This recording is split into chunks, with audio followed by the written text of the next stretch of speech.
نحمده ونصلي على رسوله الكريم أما بعد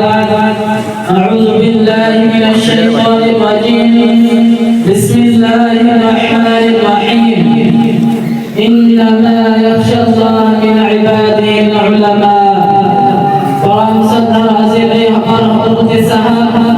كثير رحمة الله تكون وقال بدايات مرحول الله صدر صدر উপস্থিত রাইস সকলকে প্রথমে সালাম জানাইছি আসসালামু আলাইকুম ওয়া রাহমাতুল্লাহি ওয়া বারাকাতুহু মুখ আপন কর্মকাল ইলমে দিন সম্পর্কে দুই একার কথা কর হুজুর গার ভাবে আর সত্য শিক্ষা করো সকলকে আন্তরিক ধন্যবাদ আলোচনা করাইছি যদি মোর কর্মত ভুল হয় আলোচনা করিব মই আপন কর্মকাল গ্রহণ করে এটা আয়াত কারিমা তেলাওয়াত করেছিল ইন্নামা ইয়াশাল্লাহু মিন ইবাদিহি উলামা এই আয়াত কারিমা আল্লাহ তাআলা কই আছে যে আল্লাহ তাআলা তার বান্দা হলার মাঝে এই জন্য ভয় করে যার উসরা ইলম আছে অর্থাৎ দিন সম্পর্কে জ্ঞান আছে মুহতারাম ইলম এক নূর হয় হযরত ইমাম শাফি রাহমাতুল্লাহি আলাইহি লিখেছেন আল ইলমু নূরুন মিন ইলাহি অর্থাৎ দিন আল্লাহর নূর হয় ইলমে মানব কেন্দ্র করা উলাই বহর লয় লয় আনে ইলমে মানব জাহান্নাম পরা বসায় জান্নাতে প্রবেশ করায় দিয়ে ইলমে মানব আল্লাহ রাসূল পরিচয় করায় দিয়ে ইলমে মানব শরীয়ত তরিকত পার্থক্য বুঝাই দিয়ে কবলই বলে জ্ঞানী মানব জীবন জ্ঞানী মানব মরণ জ্ঞানী মানব জীবন জ্ঞানী মানব মরণ জ্ঞান নতক মানব জীবনী কোয়া হাজার মুহতারাম দোস্ত বুজুর্গ আল্লাহ তাবারক ওয়া তাআলা কুরআন আয়াত আয়াত আছে যে কুল হাল ইয়াস্তামি আল্লাযীনা ইয়ালামুনা ওয়াল্লাযীনা লা ইয়ালামুন অর্থাৎ জ্ঞানী ব্যক্তি আর অজ্ঞানী ব্যক্তি একে সমান হব নোৱাৰে কেনেকৈ হ'ব যেনেকৈ ধনী আৰু দুখীয়া একে সমান হ'ব নোৱাৰে এজন দিন সম্পৰ্কে জ্ঞান থকা আৰু এজন দিন সম্পৰ্কে জ্ঞান থকা ব্যক্তি একে সমান হ'ব নোৱাৰে পাৰ্থক্য মাত্ৰ এটাই এজন টকা পইচা দৌল দৌলতৰ দুখীয়া আৰু এজন হ'ল জ্ঞানৰ দুখীয়া মুহতারাম দোস্ত বুজুর্গ হযরত আলী রাদিয়াল্লাহু তাআলা আনহু জ্ঞান থকা ব্যক্তিৰ লগত দুই তুলনা আল্লাহ তুলনা কৰিছে হযরত আলী রাদিয়াল্লাহু তাআলা আনহু কৈছে আন-নাসু মাউত ওয়া আহলুল ইলম আহয়াউ অর্থাৎ জ্ঞানী ব্যক্তি আর অজ্ঞানী ব্যক্তি এক নয় হযরত আলী রাদিয়াল্লাহু তাআলা আনহু কৈছে আন-নাসু মাউত ওয়া আহলুল ইলম আহয়াউ মুহতারাম দোস্ত বুজুর্গ এনে ধরে বিভিন্ন ধরনের আয়াত হাদিস উলামা ফুকাহা মুহাদ্দিস মুহাদ্দিস সকলের আকল আফল দ্বারা শিক্ষা অর্জনের গুরুত্ব স্পষ্ট হয় এনে ধরে একটা হাদিস আল্লাহ রাসূল সাল্লাল্লাহু আলাইহি ওয়াসাল্লাম কইছে তলাবুল ইলমি ফরিদাতুন আলা কুল্লি মুসলিম অর্থাৎ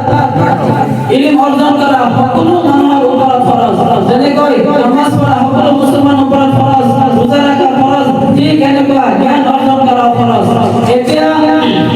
সকলের অন্তরে এরকম প্রশ্ন আহিব যে কোনটো জ্ঞান আল্লাহর নাম বলি কোৱা হৈছে কোনটো জ্ঞান অর্জন করা ফরজ বলি কোৱা হৈছে কোনটো জ্ঞান অর্জন কৰিবৰ কাৰণে কোরআন হাদিসত কিমান গুৰুত্ব দিয়া হৈছে আৰু তাৰ ফজিলত বৰ্ণনা কৰা হৈছে এই কেইটা প্ৰশ্নৰ এটাই উত্তৰ এই জ্ঞান যিকেনে মানৱ আল্লাহ রাসূল পরিচয় কৰাই দিলে এই জ্ঞান যিকেনে মানৱ জাহান্নামৰ পৰা বচাই দিলে এই জ্ঞান যিকেনে মানৱ জান্নাতত প্ৰৱেশ কৰাই দিলে এই জ্ঞান যিকেনে মানৱ ভাল ব্যৱহাৰ শিকাই দিয়ে এই জ্ঞান যিকেনে মানৱ লগত হালাল আৰু হারাম পাৰ্থক্য বুজাই দিয়ে এই জ্ঞান যিকেনে মানৱ নামাজ পূজা আদি কৰি দৈনন্দিন জীৱনত এজন সঠিক ইমানদাৰ হিচাপে জীৱন যাপন কৰাৰ পদ্ধতি শিকাই দিয়ে এইটো জ্ঞান নহয় যেটো জ্ঞান কেৱল মাত্ৰ টকা পইচা ধন দৌলত বটোৱাৰাৰ শিক্ষা দিয়ে এইটো জ্ঞান নহয় যেটো জ্ঞান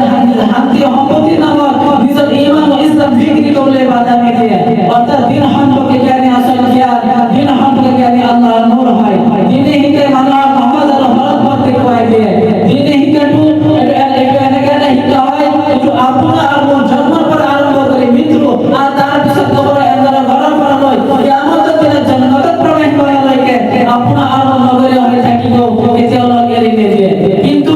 এর বাহিরে জীবন শিক্ষা আছে এইটা শিক্ষা আপনার আর মোর মৃত্যুর আগমনের লগে কামত আহিব আর তার পিছত কাম নাই মুহতারাম দোস্ত বুজুর্গ যদিও দুই ধরনের শিক্ষা অর্জন করা আমাদের কর্তব্য হয় কিন্তু কোরআন আর হাদিসের শিক্ষার বিষয়ে যেমন ফজিলত বর্ণনা করা হয়েছে এইবিলাক দিনের বিষয়ে হয় আমি দুনিয়ায় শিক্ষা অর্জন করে আমার পরকাল ঠিক করিব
ইন্তেকাল হয়ে যায় আল্লাহ তাআলা তার শহীদের মর্যাদা পাবে সকলকে হেফাজত করবে সুবহানাল্লাহ